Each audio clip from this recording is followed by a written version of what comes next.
and move forward into our panel part, where we basically have now a few experts, first of all, giving us an intervention by each of them, and then be ready to answer questions from the floor. And this is where, Peter, we have to work together how to do this. And the first expert is Albert Klein-Tank. He is in fact the director of the UK Met Office Hadley Centre for Climate Science and Services. And Albert, please go ahead. And you are on the floor in Glasgow. Yes, I am. Thank you very much for the opportunity to speak on this topic, which is a huge topic, the future of climate modelling, I would say. So I'll only have time for a few comments. First of all, I'd like to start with the changing requirements, and Greg already touched upon this. I think it is clear, well, the Hadley Centre is in the business of climate modelling for over 30 years, and you really do see the requirements changing from the models, really a shift from defining the problem to enabling solutions, of course supporting mitigation and adaptation action. I won't provide examples, you've heard many in the previous presentations. But clearly, from my perspective, the science of climate modeling in that respect is not done. I don't say that it shouldn't change, so it might change, and I'll come to suggestions for that as well. So I think it's still necessary to really increase the understanding of the basic mechanisms and the changes in both the models and the observations.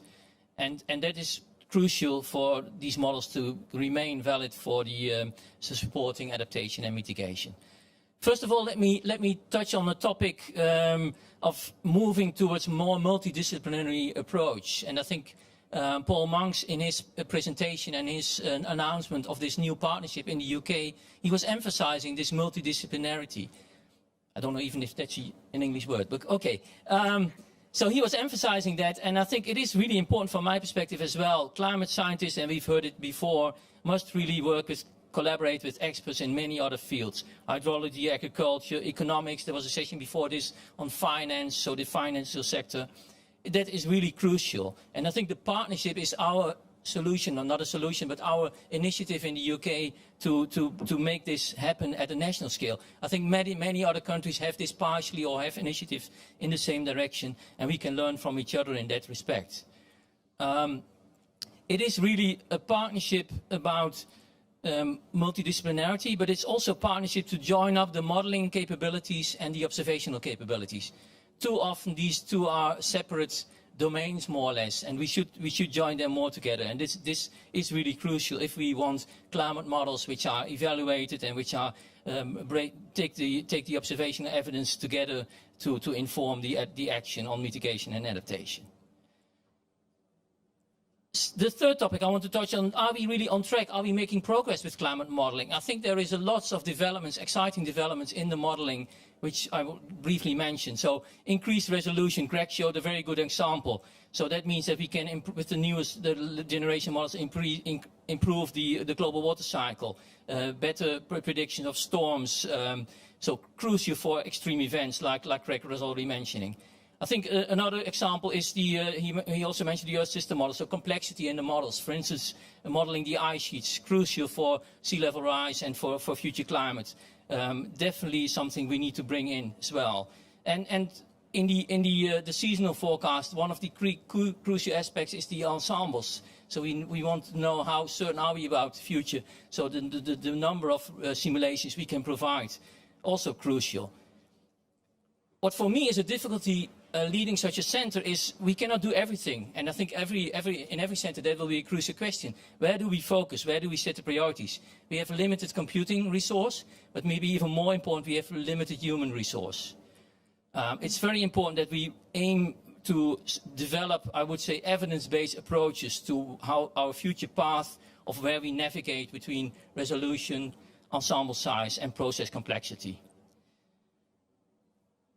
Another topic, if I may, for a few minutes, working with the new technology and the new supercomputers. And the Met Office, I think some of you will have heard, the Met Office has set up a partnership with Microsoft for our new next generation supercomputers.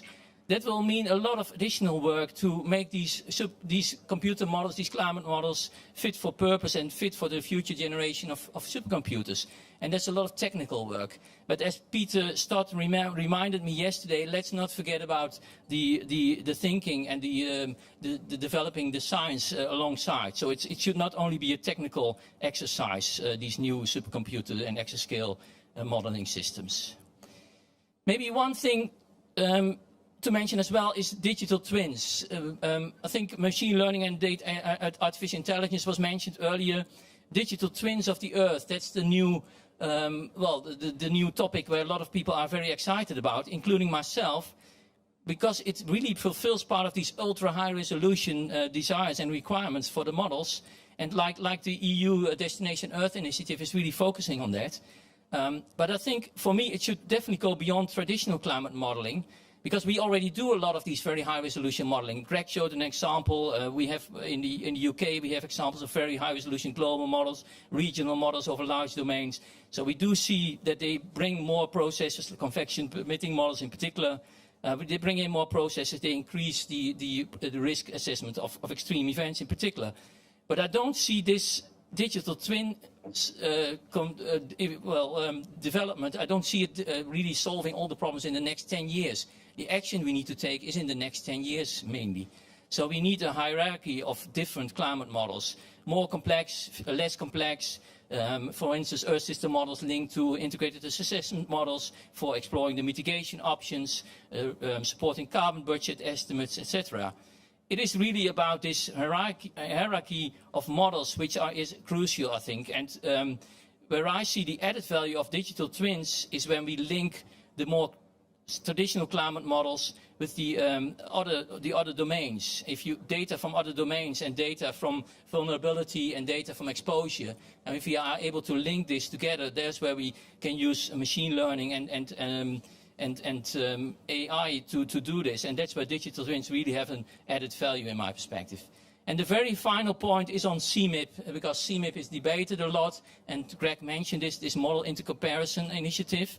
One aspect for me, which is also very important, it is a benchmark for the different modeling centers, but maybe even more important, this is a system or a way to engage scientists from across the world to engage in the modeling work and in the model evaluation. And I think that you cannot underestimate the benefit also to developing countries and scientists in these countries to participate in the global community. And that's a really very good entrance to this.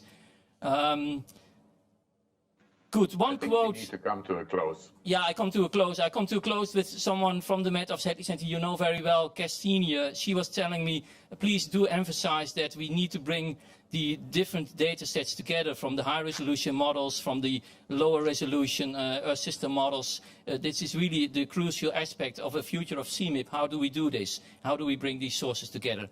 And international collaboration is essential in that respect. And I'll leave it here. Thank you very much. All very valid points, and I do want to remember that WCIP is in fact opening or entering a new activity. It's called Digital Earth, which is a digital twin, but it's not just modeling, it's also observations. And of course, bringing models and observations close together is absolutely critical in this. But all good points. We have to move forward, and sticking everybody to 5 minutes. I would like to introduce now the next panelist, which is Kirsten Findell. Kirsten is from GFDL, a NOAA lab, and in fact, this is absolutely relevant for today's session. This NOAA lab was one developing the first climate models, and we all know that recently climate science received 2 Nobel Prizes. One actually went to Suki Manabi, to other Klaus Hasselmann in Hamburg. Both were in fact essential in developing climate models, and we all benefit now from this. And so with this, Kirsten, please go ahead with your 5 minutes. Thank you, Detlef. Excuse me. Thank you, Detlef. I think that's a really important point you make there. When we think about how far climate modeling has come over the past 6 decades, it's really quite spectacular. When you think about those first models that Suki used 6 decades ago, they were one-dimensional, single-column atmospheric model. And now here we are with these complex Earth system models of today. And I'm sure that in the future, climate models that, as previous speakers have alluded to, that will certainly be more complex and they'll be run at higher resolution, but they'll continue to serve that same valuable purpose that they have served through these decades, because climate models are our single best tool for understanding the Earth system. And they're particularly valuable for giving us a sense of what our future trajectories might look like, where we don't have observations, obviously. So as Detlef mentioned, at the Geophysical Fluid Dynamics Laboratory, or GFDL, where I've worked, we've been at the edges of this climate science for more than 60 years. And GFDL is one of many NOAA labs, the National Oceanic and Atmospheric Administration in the United States. And we're lucky enough, at the end of this panel, we'll also have Dr. Rick Spinrad, who's our NOAA administrator, on the panel. And I do, again, want to emphasize what Detlef mentioned about Suki Manabe being awarded the Nobel Prize in Physics for the foundational climate work that he performed while he was a scientist at GFDL. And I think that Suki really he helped develop the practices that are still at the heart of what we do today, both at GFDL and at climate modeling centers all over the world. We combine model development with theory and observations, and with targeted experiments and analyses to improve our full understanding of the Earth's climate system. So looking to the future, the next decade or two, as alluded to by previous speakers, the next decade or two really could be revolutionary for climate science. But computing power is obviously a constraint. And I really appreciate what the previous speaker mentioned, that human resources are also a constraint to consider. But when we think about what climate models could have, they could be run at high enough resolutions to depict small-scale cloud features in the atmosphere, as well as turbulent eddies in the ocean. We could have suites of large ensembles of simulations just be the norm. And models could certainly include complex representations of a host of new physical processes, particularly, I think, at the interface between model components. I'm thinking of things like how coastal groundwater systems could be modeled to respond to rising seas, and how the atmospheric boundary layer could respond to subgrid heterogeneity at the land surface. And importantly, climate models of the future could also include coupled representations of human involvement in the climate system, including management of the hydrologic cycles, such as dams or reservoirs or groundwater extraction. And I can even picture them including physical structures designed to hold back rising seas from vulnerable low-lying coastal regions. So I think the possibilities are vast. We can also imagine, forestry or crop or agricultural management practices being incorporated into Earth system models rather than being run as separate offline entities forced by climate model output. So, but as previous speakers have mentioned, with these expanded capabilities come the opportunity for much deeper understanding of the climate system, but we can't accomplish all of these things at once. So while we need to make progress on all of these fronts, the opportunity for transformational change in scientific understanding, I think it might be greatest for those timescales that are between traditional weather prediction models on one hand and century timescale climate models on the other. So in that in-between space where we think about seasonal to decadal prediction systems, these provide the climate science community with a new opportunity to develop predictions and projections on timescales that were previously inaccessible due to small signals being swamped by large amounts of noisy internal variability in the system. However, recent advances with large ensembles of simulations, which have been alluded to previously, particularly those with observationally informed data assimilation systems, those types of systems suggest that an operational capability for multi-annual to decadal explanation and attribution of Earth system change is within reach. And this is in fact the goal of one of the World Climate Research Programme's new Lighthouse activities, the activity dedicated to explaining and predicting Earth system change. Our goal within this Lighthouse activity is to develop an operational capability for understanding and attributing Earth system change on regional to global spatial scales and at multi-annual to decadal timescales. So as part of this activity, we envision a tighter integration between coupling and observational, a tighter coupling between observational and modeling systems, where observations are used to confront and expose weaknesses in the models as they are today, and where models are also used to expose gaps in observational networks, and also to optimize placement of observational stations where perhaps you might need more information to adequately feed the climate models.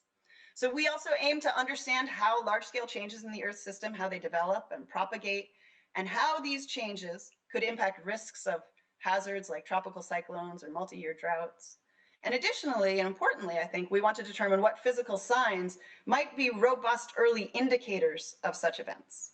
So all of this requires a comprehensive prediction system comprised of ensembles of hindcasts to help understand, explain, and attribute past changes in the climate record, as well as ensembles of forecasts to help provide probabilistically sound projections of our near-term climate. So we have a capability like this at GFDL, but given the enormity of this task, the international collaboration that was just alluded to, and the international collaboration that I think this WCRP activity gives us a platform to pull in efforts from the whole international climate science community. And I think that's really, really important. So now I'd just like to make one final point, and that is that I think these climate models of the future need to be powered by renewable energy. And I say that from my perspective, both as a climate scientist, but also as a mother. I think the climate science community must not add to the problems that will be passed down to future generations. We should be leading the way in fueling our efforts with renewable resources. So my vision of climate modeling of the future includes extensive solar arrays and wind turbines at climate modeling centers all around the world, so that we could use the gift of the sun's energy to better understand and predict the behavior of the whole Earth system. All right, thank you very much, Kirsten. What I actually did not mention before is that Kirsten is a co-chair of one of WCRP's new lighthouse activities. In fact, she gave you already the title. And with this, in fact, it's a very good opportunity to hand over now to the next person, which is Rowan Sutton, the second co-chair of the same lighthouse activity. And so, Rowan, I'm now very curious to hear what you are saying. Thank you very much, Detlev.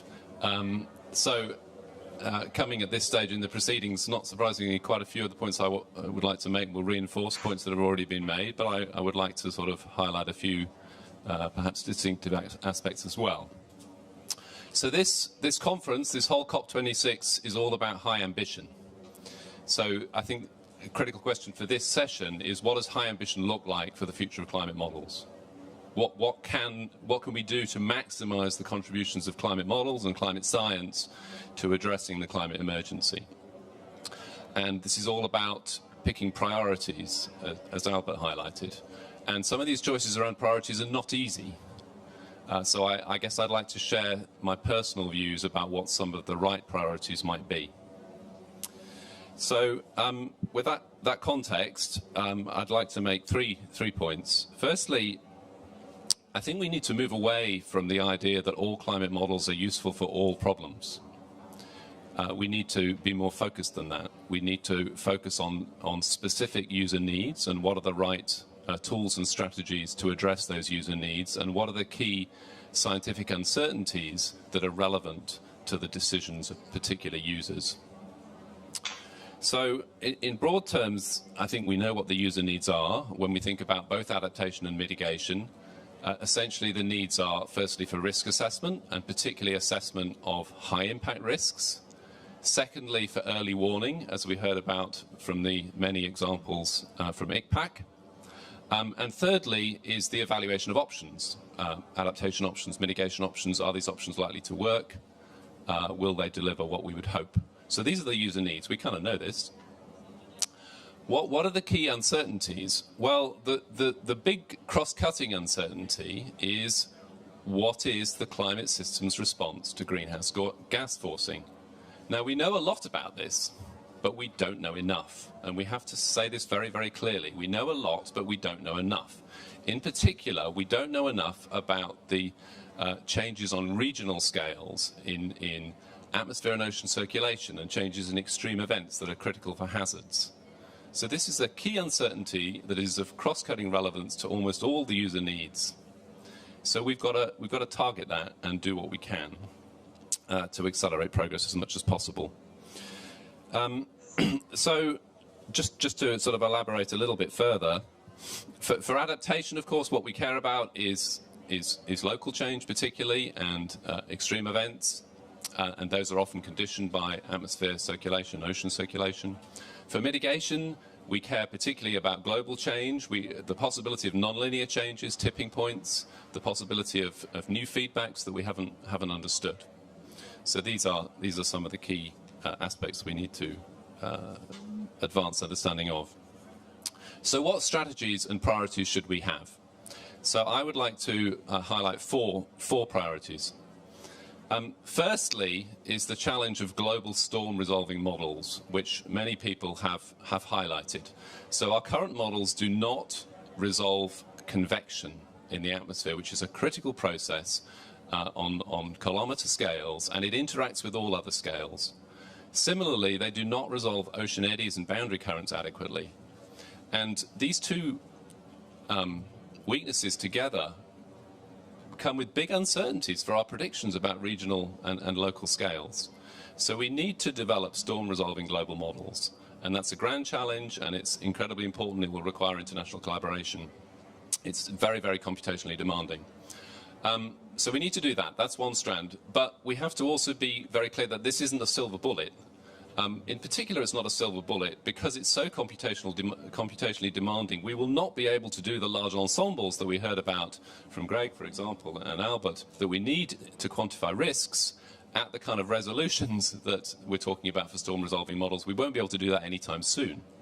So global storm resolving models, yes, but in addition, we need large ensembles of essentially physical climate models to quantify hazards and risks.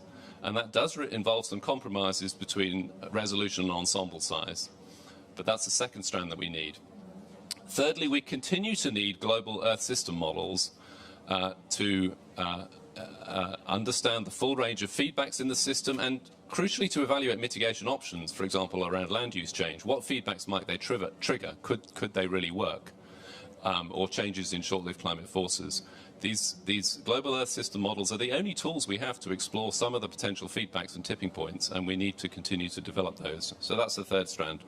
And the last one is, if you like, it's the big cross-cutting one, which is what Kirsten focused on, which is the set of strategies around bringing together observations and models in order to explain changes that we observe, in order to improve risk assessments, and to improve predictions. So this is central to the lighthouse activity that Kirsten talked about and that she and I co-chair. And also within that space of bringing together observations and models are, of course, the digital twin type capabilities that Albert talked about. And indeed, this whole area of bringing together observations and models is central to the National Climate Science Partnership that Paul Monks announced for the UK at the beginning of this session. So those are the four strands that I would say we should prioritise going forward. And I would encourage all organisations to actually, pick some focused areas here and say which are the ones that particular organisations and indeed nations are going to specialise on, so that collectively and internationally we can make the most rapid progress possible. Thank you. Thank you very much, Rowan. And with this, we turn over to Veronica Eyring. Veronica was already introduced as a coordinating lead author of Chapter 3 of the last of the 6th assessment report, Working Group 1. Of course, as you can see from her T-shirt, Veronica is very deeply, or was very deeply involved, still is in CMIP. And so with this, over to you, Veronica. Yeah, thanks very much. It's a pleasure to speak here today. So I will take the coupled model into comparison project CMIP that you can see here on my T-shirt. Actually, I recognize my it's quite dark here, so you can't see anything. Actually, one moment. It's probably not getting any better if I do this. All right, so you will have to live with my shade. Anyway, here's my T-shirt. So CMIP is a project of the World Climate Research Program, WCRP, that started already over 25 years ago, only with the coordination of a handful of early generation atmospheric models at that time. And these were quite simple with coupled dynamic ocean, a simple land surface, and thermodynamic sea ice. And over the time, CMIP has evolved over 6 phases now into a major international multimodal research activity that has not only introduced a new era to climate science, but has also become a central element of climate change assessment reports, including the supporting of the IPCC reports from the very start. And across the years, when you look at this, the climate models have continued to be developed, and the number of CMIP models has substantially increased. And Greg has already said, and I fully support the value we have through CMIP, through the international collaboration across the entire world, which is really very valuable, but also the benchmarking of the models against observations. In the past decade, then, many of the models have been extended into Earth system models that, in addition to the physical climate, also simulate interactive carbon and other biogeochemical cycles. I think this is an important development that has to continue to fully represent the questions we will have to answer in climate modeling. And now when we look at the current generation, we see that we already have increased spatial resolution, improved physical process representation, and additional Earth system processes and components such as sea ice sheets in these models. Now, as Greg has already mentioned, we also have an increasing wealth of observations, which is great to monitor the climate system, but which we can also use to evaluate these models, and that's a very important activity. And here we can show that indeed the simulation of the recent mean climate has improved in the current generation, and that these models are really impressive in their ability to simulate large-scale indicators of climate change. But nevertheless, we have uncertainties in climate projections that have also been partly addressed by the previous speakers. So one of the most notable one is the range of simulated effective climate sensitivity, which is for larger ensembles. So we will need to continue to lead. Simulations can be used machine learning-based parameterizations that are then incorporated into the core scale Earth system model and hopefully represent, for example, a better cloud there. And the key goal would be to a hybrid model that maintains physical consistency and also realistically extrapolates to unseen climate regimes. So despite the remaining uncertainties which the climate modeling community will continue to work on, I want to close by saying that we do not have a knowledge deficit. We know that immediate action is required. And it is unequivocal that human influence has warmed the atmosphere, ocean and land. It's widespread and rapid changes we see in the Earth system that have occurred and are unprecedented over thousands of years. And the IPCC 6 assessment report of Working Group 1 also clearly shows that unless there are immediate, rapid and large-scale reductions in greenhouse gas emissions, limiting warming to 1.5 degrees will be beyond reach.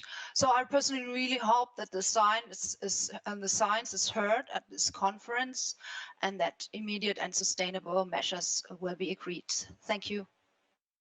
Thank you, Veronica. And before we continue, can actually I get a response from Glasgow, from the floor, that everything is on track? Because in between the picture was black, and I'm not sure how much of Veronica's speech you heard. We did hear Veronica's presentation. We lost a bit of video halfway through, but we're now back on track, Detlef, so we can continue with the event. Thank you very much. That is good to hear. And with this, I would like to turn over to Rick Spinrad, who since recently, not too long, I'm not sure exactly how long, is the administrator of NOAA, and of course a great scientist. Rick, we are eager to hear your views. Thank you, Detlef, and I am honored to be invited to sit on this panel with such an esteemed group of scientists. I should also add, I look forward to joining many of you in Glasgow later this week. I will be part of the U.S. delegation flying out tomorrow. And I'd like to use this session to echo some of the thoughts we've already heard and also make a couple of announcements about some U.S. deliverables. So let me start by just introducing some of the audience to the breadth of NOAA's modeling portfolio, and it really reflects the span of our mission from the surface of the sun to the depths of the ocean. But probably more importantly and relevant to this particular discussion is the responsibilities that we have on an operational sense and a research sense for addressing the full spectrum of climate impacts, which for us means everything from looking at the consequences of decarbonization as related to atmospheric phenomena such as intensity and frequency of tropical storms, to even things like impacts on the diversity and geographic distribution of economically critical fisheries species. So I'd like to frame my comments along three fundamental themes. The first is knowing what the needs are. We've got to understand what the climate modeling needs are of the communities we are serving in terms of the projections and predictions and forecasts we'll be developing. And fortunately, we have a number of tools at our disposal, if you will. With a particular emphasis on the ocean's role in climate, we look to things like the Intergovernmental Oceanographic Commission's report from last April on integrating ocean carbon research and how ocean carbon knowledge can help fulfill some of the observational needs for the next decade. And it talks specifically about carbon research and monitoring to provide climate products to policymakers. In that regard, a deliverable that I want to announce here is that in order to advance the research agenda envisioned in that report, NOAA is pleased to announce the establishment of a global operational surface ocean carbon dioxide network to quantify ocean CO2 uptake on seasonal timescales in near real time, which is critical for decision-making and policy assessments, as I'm sure the audience can infer.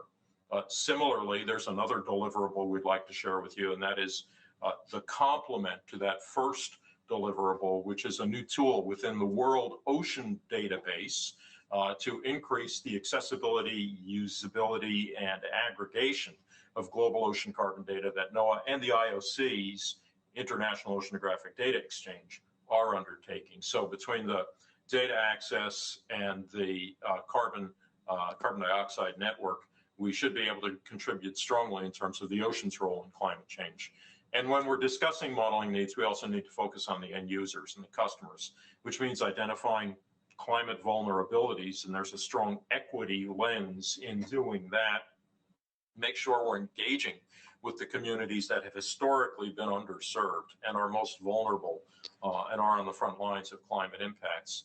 So that first theme is really about developing knowledge. The second is really about developing the capability to deliver.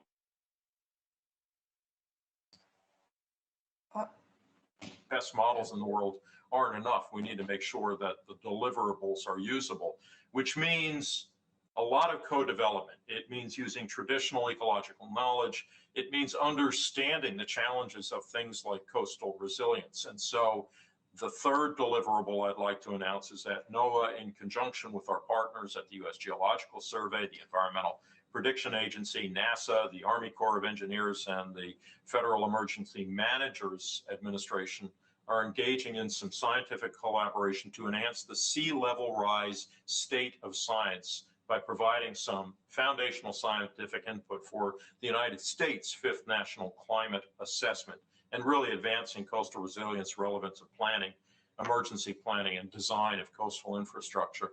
The third theme is about communicating the uncertainty. And I echo so many of the great comments that were made specifically by Greg and Veronica.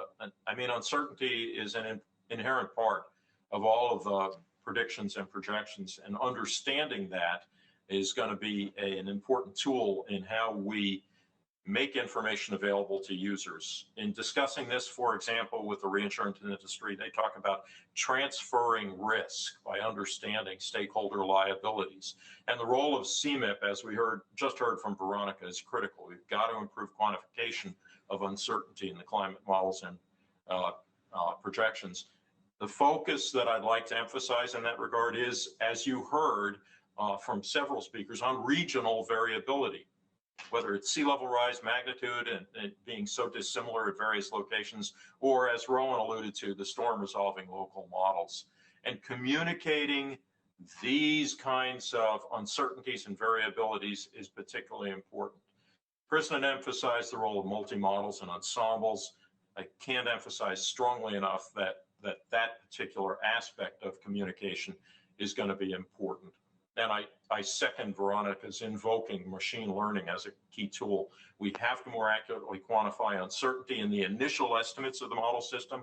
We've got to employ improved, more physically based methods for quantifying the growth of forecast uncertainty due to model imperfections. And we need to utilize statistical post-processing methods to improve the skill and the reliability of the ensemble model output. So in closing, we look at this as a three-stage effort. One is in building knowledge, one is in building capability, and the final piece is in communicating uncertainty, and I should say communicating certainty where we have it. Thank you. Thank you very much. So this concludes our intervention part of the panel, the discussion. And we now have between 15 and 20 minutes to answer questions. And this is a little experiment. So we have to work together here. And I think we start with the fact that questions from the floor in Glasgow. And you would actually need to take the questions and maybe speak them loud. And then we see which panel member wants to answer. Yep, that sounds excellent, Detlef. So I will take the lead in transporting the microphone around the room and taking questions. And then, Detlef, you can take the lead in choosing the panel member. So let me just put my mask on for a second. Okay. Right, who have we got? Let's go over there. Sorry? Hello. Yes, my name is Rosa Galvez, and I am a senator from the Canadian Parliament. And but I'm also a researcher. I'm also a professor in civil engineer, where my colleagues in hydraulics does some of the models that you have shown. And I am thrown in between two parts. On one hand, my science background and my desire to attain certainty to unequivocally said that planet warming is due to human activities, and also as my role as a politician, where I don't see that what you are showing with your data are being used as you're saying that it should be used. So, there is an Exxon model in the 70s that said that the planet was warming. Then IPCC has been founded in 1988, and the colleague said that it's been 60 years we've been working on this. I really, really need to know how you are transferring this to the stakeholders. I know the oceans, I know the agriculture, but we need to send it to banks, to insurers, to politicians. And so communicating uncertainty, yes, but communicating certainty. It is becoming, because we are in code red. You said it in your report. Thank you.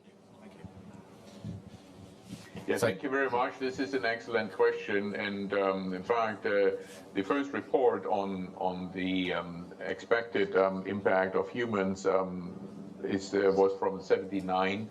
And in fact, since Arrhenius, we know about this. And it is, in fact, a very important and interesting question. Why is it so difficult to get actually action happening? And so of course, Rick, I can turn this over to you, but maybe Rick starts and then everybody else can join in. So, yeah, thank you, Senator, for that very important question. I think it's one that we all struggle with. I can tell you that my own personal philosophy, which I'm trying to build through the mechanism of the U.S. federal government, is twofold. One is we need to get out more. And when I say we, I mean the technical community. And when I say get out more, I mean reach to some of the communities you alluded to. For example, I have now started dialogues with the U.S. Department of Treasury on some of the financial issues. I've reached out to the American Medical Association. I've reached out to the National Association of Realtors and the retail industry. these are examples, I think, of the groups that we have not historically engaged, but they are in the front lines. And so the more we can bring them in, and one of the things, incidentally, I'm curious to see when I get to Glasgow, is how many of those, what I call seemingly disparate communities, are actually at COP26, asking us the tough questions, and are we reaching out to them? So the first part is we need to reach out to a broader set of users and communities. The second is, I believe we need to build a much more robust service ecosystem that we do tend as technocrats to say, look at this output from CMIP, look at this wonderful product from this model, and then assume the users, whoever they may be, emergency managers, public health officials, know how to interpret and apply that information. There is an opportunity for building a sector, some of which may actually be commercial, that is directly tied with tailoring the products, providing a clear interpretation of the most skillful models, for example. And it's incumbent on us as government officials, and I'm also a political appointee, to help build that service capability, both the public aspect of it, the international public aspect of it, and the private sector component. Thank you for that question. Thank you, Detlef. Thank you, Rick. Let me actually just see if somebody else would like to provide a second view, a second answer. And I cannot see the people on the floor. So just quickly, Detlef, we have quite a lot of questions in the room. So maybe if we go to one more speaker to respond. Yes. Yeah. All right, let's do that. So let me see. So let's go over here and then we'll go over there. Thank you. Thank you, first of all, for your presentation. My name is Sébastien Richer. I'm from France. And I've got a question because it was mentioned that it would be great to have better resolution in the scenarios and so on. And a better resolution means at least a quadratic number of inputs to get in there. My question is, for us who are modelizing for the IPCC and so on, and for us we are reviewing the modelization, aren't you afraid that by getting too much into the details, we are losing the capability of evaluating the models? I mean, not all of us do have the computer capabilities to deal with the scenarios, with the models and so on. So what is your input on that? Better resolution or number of contributors? Thank you very much. Maybe I look at Veronica or Kirsten if you would like to answer. I can make a start, yes. Thanks for the question. I think what we have heard from the various speakers and people on the panel is that the climate modeling community is seeking multiple approaches towards what you are raising here. So it's only one approach to go towards high resolution modeling, but we were hearing from several people that this could be quite limiting because of the high computational costs. So we, as Albert was saying, we need a hierarchy of models. We also need to invest in Earth system models to address things like permafrost or ice sheet melting. I also presented one possible approach that kind of bridges across these approaches, that learns from high resolution short or regional simulations together with observations, uses the improvements in machine learning to build a core scale Earth system model that has better representation, for example, of the land or of a cloud through the incorporation of machine learning observations and high resolution data. And I personally fully support what Albert said, that we need this hierarchy to address the various things.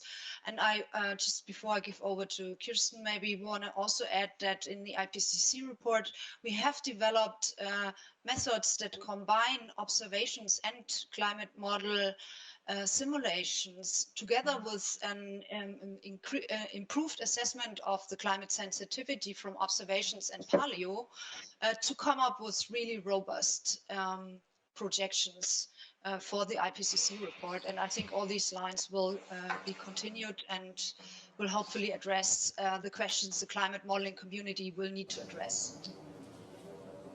Thank you, Veronica. Peter, is it okay if Kirsten comes in for a brief time? Yeah, sure. Please go ahead. Yeah.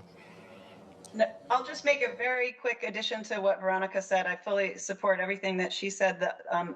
The other piece of it, I think, is that many of these, as much as the information content in these high resolution models means that it's the data analysis capabilities must be up to the task, that there are opportunities for international databases that are accessible by external researchers as well. And I think that's one of the services that CMIP has certainly created, and WCRP more broadly has created for many of these grand initiatives in the past. So I think it is certainly, you raise a good point that that higher res means enormous quantities of data that are difficult to analyze, and it might only be happening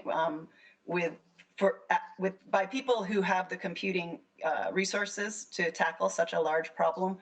But I do think we are making efforts to make these data accessible to the larger community.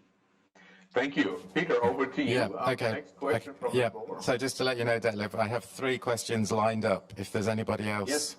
I think we can do this. Okay, so I think we now have 5 questions lined up. Yep. Do you want me to take them one by one, Detlef, or should we take them 2 at a time or something? I suggest we only have about 10 minutes left. You just take them, all 3 together, and then we will see how we answer them. Okay, we've got 5. We'll take 3 together, and then we'll do another 2. So if you could take the 3, we've got 3 together. Hi, I'm Richard Jones. I'm one of the coordinating lead authors of the Atlas chapter of the Working Group 1 report. I just wanted to make a comment and then a follow-up with a question on this issue of regional climate information. There were a couple of comments that were made earlier that we have a great deal of uncertainty about regional climate change, and if you look in the report, you'll find that there's a lot of really solid information on what we know has happened and what we are expecting to happen in the future on regional climate change. But the other aspect of this is that there was a statement made about we know an awful lot about what the users need at that scale, and I really don't think that's actually the case. And I think a lot more effort needs to be put into really developing the information that's required for them. And so I'm just wondering, in the context of this limited number of people that are available for these efforts, whether we should actually slightly rebalance things and put more effort into the analysis of existing simulations rather than putting more effort into building new, bigger and better and shinier climate models. Yeah. Thank you, Richard, and just a reminder to everybody also to try to be fairly brief with your interventions. Now the picture is frozen. I'm not sure. Can you still hear us? Thank you very much. My name is Abdallah Muksit. I am secretary of IPCC. But I am speaking with the hat of a former meteorologist and also numerician. And I was with numerical prediction, and also I was invited by Albert because we worked a long time. But really look into this side events, and I was asking myself what can people take away. And I think the title was about the future of simulation and models. And we did have, the perspective from developed country, regional one, but I wanted to draw the attention from regional one. He started by saying what is concerned, how to save lives and goods. It was exactly the immediate, so no warning, and also some forecast for seasonal forecast. This is what is really important. After this, we can think about future simulation. But I will say, because in Morocco, we have to have a good computer. We have now the petaflop computer. But to run climate simulation, we should integrate the national components. Because national components, you have the necessity to have a computer that should be sustained, not only to develop observation, not only this, and this is why I think developed center should help those national centers to come with this complete picture. And this is, I think, something that if you are not integrating the national components in this process, I think the whole system can collapse. And this is, I think, something that it is good for have a good collaboration to install consortiums and to come with something global. Without involvement of national and developing country, their capacity, how we can sustain their capacity, not only in the computing facilities, but also in human resources. I can give you the example, in the meteorological department in Morocco, we have 20 doctors, female, and 10, and this shows what is the necessary requirement to maintain and sustain future research in modelization. So thank you very much. Very well, thank you. And we're going to go to one last intervention. If you could be brief, that would be excellent. Thank you so much. This is Saeed from Oman Meteorological Department. And I have a question on, as you mentioned, that there is a high level of uncertainty associated with the climate projections. My question is, how should countries or people deal with such uncertainty to take decisions? Thank you so much. Thank you.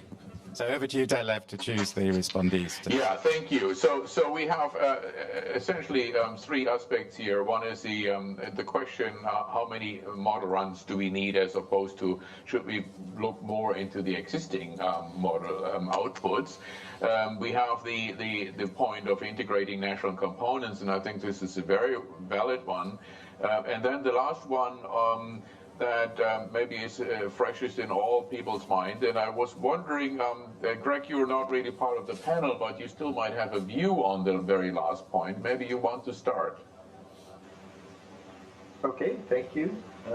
So I think it's important, and Rick alluded to this earlier in his remarks. It's important to communicate uncertainty, and as scientists, that tends to be our emphasis, is to communicate uncertainty. But I think it's even more important when dealing with users and stakeholders and decision makers to communicate confidence. And what we have high confidence in a lot of the scientific results that arise from not only from climate models, but from observations, from process studies, our general understanding of how the climate system operates, why it changes, how it varies, and how it will change in the future. And the IPCC assessment reports try to convey that using this calibrated language that we apply that allows for statements with high confidence or very high confidence or virtually certain, that kind of language that allows us to try to communicate that. And I think as a community, we should be doing a better job of laying out and emphasizing those aspects in which we have confidence. The uncertainty part, of course, we have to make decisions in the face of uncertainty. There's always uncertainty, and we do that in our daily life in all sorts of applications. The insurance companies, for example, deal with uncertainty all the time, but they have systems to manage that. They do that by understanding that uncertainty and translating that into risk and how to reduce risk, how that risk changes under different circumstances. And I think that's where we can make use of the information we have about uncertainty to cast it in the form of risk, rather than it being a paralyzing thing that we can't make a decision because we don't know enough. That's a unhelpful framing, but casting it in terms of these are the risks, we have certain unknowns, but how can we ask about managing those risks, reducing those risks, how might those risks change in the future? That's where I think we have opportunities to communicate better, and I think that's something we should be focusing on. Okay. Thank you, Rick. Regarding the first point, and I will come back then to Kirsten and Veronica afterwards. Rowan talked about prioritization or making choices, and maybe Rowan, you can elaborate a little bit also in this respect, in this view, on how much older runs we should first of all analyze and learn, as opposed to run again models. Thank you, Detlef. So, I think the intervention concerning national priorities and protecting lives and livelihoods is actually really a helpful focus for us all. This is a priority for every country on the planet, and we heard about some of the work we're doing in the UK to try and better integrate our scientific capabilities to address precisely these kind of priorities. And we have to, every nation needs to do that in their own way, and we have to work out also what is the role of international collaborations in making it easier for nations to do what they need to do and address problems that are beyond the resources of any particular nation. Now, early warning is, as we heard, is absolutely a priority for any country. But in addition is this issue of risk assessment. And if we could take just a really concrete example, we heard about the tropical cyclone that hit Somalia. So the question is, what was the likelihood of that? What is the likelihood of another tropical cyclone hitting Somalia in the next few years? And the truth is, we don't have the tools to answer that problem with any confidence. The models are not good enough for that particular problem. But it is an extremely important problem when we want to think about building resilience. So that's, you know, that's an example of how I think the current tools are not good enough for some very, very important issues. That isn't to say, and I agree with Greg, of course, and with Richard, that there is a lot of information where we do have, you know, robustness and confidence, and we should obviously draw on that. But we also need to be very clear that we don't have the tools to address some very important problems that are directly relevant to lives and livelihoods. Thank you, Rowan. You did not exactly address the question I posed to you, but so I posed it now to Veronica. Given that we have CMIP 6 just completed and CMIP 5 is in the archive, what is in fact from the community the sense that how useful is still this old in quotes output? Or what's the need for running again a different model? How much in fact effort should we also encourage people to put into analyzing the existing model output? So I think with CMIP 6, and I fully agree with what Ron just said, we have a huge, rich source that of course will be further analyzed throughout the next several years. So it's not that we are stopping to analyze. A lot of the publications are still to come. So it's not that all of CMIP 6 just ends with the publication of the IPCC 6 assessment report. So that will continue for quite a while. But at the same time, we have identified further possibilities for improvements, and there are several lines that we will follow, and these will address new problems. The demands are changing, and that's why I think both lines are definitely required, and we are going to move it forward in these ways. We will continue model development with high resolution machine learning based models and Earth system models, all important tasks to further address the challenges we see. Thank you very much. Peter, I have to check now with you. We have about a minute left. We can get one or two more questions, or we have to wrap up. I leave this up to you. Right, so we're getting from the floor that we're okay with questions, so I think we can go to wrapping up, and maybe we have a quick... I think it would be very interesting to hear, wouldn't it, very briefly from everybody who's taken part. But over to you, Detlev.